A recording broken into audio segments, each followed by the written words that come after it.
أيتها الظروف، لما تقصدين اعتراض طريقي وتعانديني؟ مالك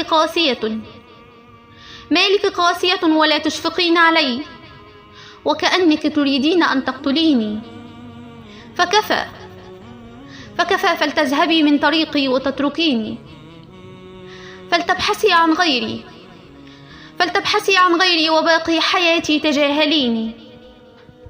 ولكن وعدي لك ألا أستسلم أبدا، وللصواب ربي سيهديني.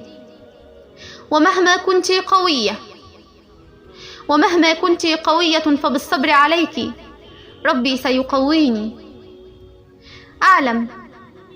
أعلم أيتها الظروف أنك أهلكت الكثير من الناس، ولكني عازمة أن أهزمك، وسأتمسك بحياتي ولو ظللت تحاربيني كل السنين.